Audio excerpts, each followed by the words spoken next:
हाय बेचारी बहू। सरिता की शादी एक अच्छे परिवार में हुई है। उसका पति रोहन उसे बहुत प्यार करता है। घर में उसकी सास शांति और ननद मीनाक्षी भी है, जो सरिता के किसी काम में दखल अंदाजी नहीं करती। लेकिन फिर भी सरिता को ऐसा लगता है कि दुनिया की सबसे ज्यादा बेचारी बहू वही है और सबसे ज्यादा अत्याचार उसी पर हो रहा है। माँ जी, ये लीजिए आपकी चाय। अरे बहू, तूने इतनी ज्यादा चीनी क्यों डाल दी चाय में? हाय हाय माँ जी, मैंने तो उतनी ही मीठी बनाई है जितनी मीठी आपको पसंद है। माँ जी, आपको तो मेरे हाथ की चाय अच्छी ही नहीं लगती। जब देखो कुछ न कुछ कमी निकाल ही देती हो। अरे बहू, तो एक बात के पीछे ही पड़ जाती है। मैंने ऐसा कब कहा कि तू रोज चाय खराब बनाती है? सरिता अपने कमरे में चली जाती है और फोन उठाकर अपनी माँ से बात करती है। हेलो माँ, कैसी हो आप? क्या कर रही हो? मैं तो ठीक हूँ, पर तू बता तेरा मूड कैसा है? तेरी आवाज से लग रहा है कि कुछ तो हुआ है तेरे ससुराल में। अरे क्या बताऊँ माँ, यहाँ तो हर समय मेरे साथ बहुत बुरा व्यवहार होता है।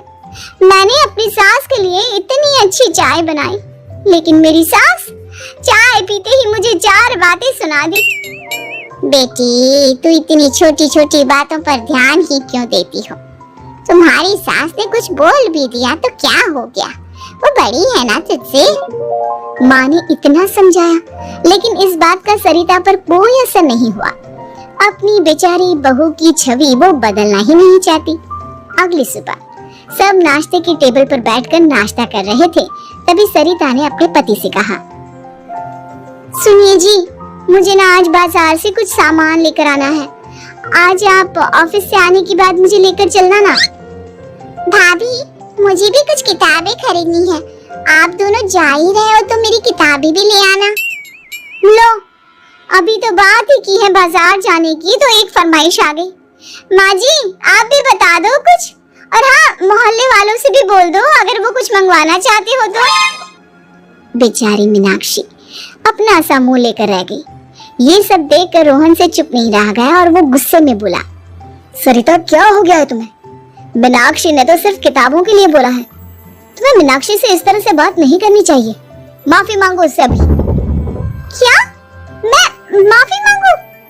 दिन भर आपके घर की काम करूं मैं, आपकी और आपके घर वालों की बातें सुनूं मैं, और अब माफी भी मैं मांगू? ऐसा कभी नहीं हो सकता। ये बोलकर सरिता वहां से चली जाती है। एक दिन उनकी पड़ोसन घर आती है। अरे सरिता, क्या कर रही है? और क्या करूंगी भाभी जी, बस घर का काम ही कर रही हूँ। आप बताओ कैसे आना हुआ? अरे मैं तो तुम्हारा हालचाल पूछने आई थी, लेकिन तुम तो बिजी लग रही हो। कोई बात नहीं, मैं बाद में आ जाऊंगी। और क्या करूँ भाभी जी, जब से शादी होकर आई हूँ ना, बस काम ही कर रही हूँ।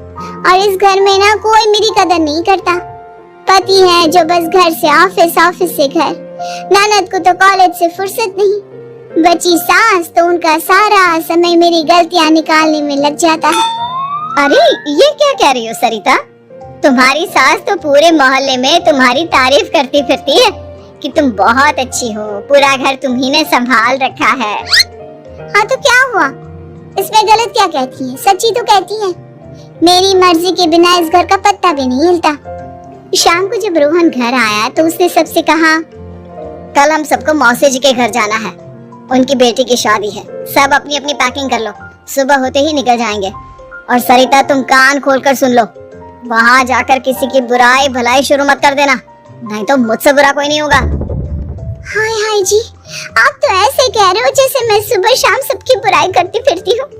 आज तक कोई कह नहीं सकता कि मैंने किसी की पीठ पीछे किसी के बारे में कोई बुरी बात बोली हो तो। अरे बस बहू, बात को और ज्यादा आगे मत बढ़ा। हमें सब पता है तो हमारे साथ क्या व्यवहार करती है। ये बात घर तक रखना, शादी में किसी को कुछ मत बोलना, नहीं तो सब कहेंगे कि शांति की बहू कितना बोलती है। हाँ हाँ, सब कुछ तो मैं ही बोलती हूँ ना। आप लोग तो हर समय फूलों की बारिश करते रहते हो मेरे ऊपर। सारी गलती मेरी है जो मैं इस घर में आई। सबका कितना ध्यान रखती हूँ, लेकिन फिर भी मेरी तो आप लोगों की नजर में कोई कदर ही नहीं है। अगली सुबह सब लोग मौसी जी के घर पर चले जाते हैं। वहाँ पर शादी का माहौल होता है, सब जगह चहल पहल होती है, बहुत सारे मेहमान आए हैं। सरिता को वहाँ बहुत अच्छा लग रहा है। वो अपने मन में सोचती है, यहाँ कितना अच्छा लग रहा है, कितनी रौनक है। मैं यहाँ किसी से ज्यादा बात नहीं करूंगी। अगर मेरे मुंह से कुछ ऐसा वैसा निकल गया तो रोहन जी तो मुझसे गुस्सा हो जाएंगी। सरिता ये सब सोच ही रही थी कि वहाँ रोहन की कजिन साक्षी आ गई और सरिता से बोली, आप सरिता भाभी हो ना? जितना आपके बारे में सुना था, आप तो उससे भी ज्यादा सुंदर हो। हाँ वो तो है, मेरी सुंदरता की तारीफ सब करते हैं। मेरे मायके में तो सब यही बोलते हैं कि रोहन जी की किस्मत बहुत अच्छी है जिन्हें मैं मिली। लेकिन आप कौन है? मैंने आपको पहचाना नहीं। मैं रोहन भैया की कजिन हूँ। आपकी शादी पर नहीं आ पाई थी ना, इसलिए आप मुझसे मिले नहीं कभी। शांति मौसी और मीनाक्षी आपकी बहुत तारीफ करते हैं। क्या कहा तुमने? मेरी तारीफ? कभी नहीं। मेरे ससुराल वाले कभी मेरी तारीफ कर ही नहीं सकते। मैं इतनी अच्छी हूँ, मेहनती हूँ, लेकिन उन्हें तो मेरी कदर ही नहीं। सारा दिन घर का काम करती हूँ, फिर भी मेरी सास ना मुझे सुनाती रहती है, और पति भी मेरी सास की साइड लेते हैं। ना कभी बाहर ले जाते हैं, ना कहीं घुमाने। अगर घुमाने के लिए कभी बोल भी देना तो उनकी बहन बीच में आ जाती है। मैं कैसे रह रही हूँ उस घर में, ये मैं ही जानती हूँ। सरिता की ये बातें सुनकर साक्षी को बड़ी हैरानी हुई। अब वो हर किसी के सामने अपनी बढ़ाई और ससुराल वालों की बुराई करने लगी।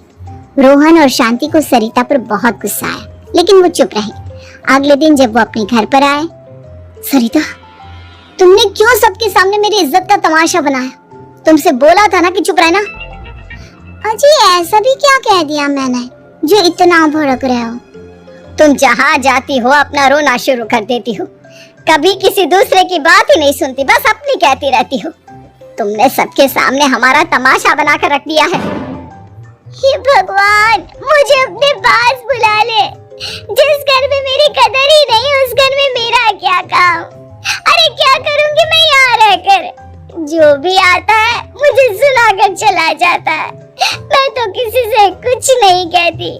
सीधी सादी बहू मिल गई है ना सबको, तो जो जी में आए वो करो। सरिता ने अपने आगे किसी को कुछ बोलने ही नहीं दिया, और उस दिन भी उसने सबके सामने खुद को बेचारी बना ही दिया। अगले दिन मीनाक्षी कॉलेज के लिए लेट हो रही थी, इसलिए वो हर काम जल्दी जल्दी कर रही थी। अपना नाश्ता लेने किचन में गई और पतीले में रखे गरम दूध को गिलास में डालने लगी। दूध का पतीला उसके हाथ से छूट गया और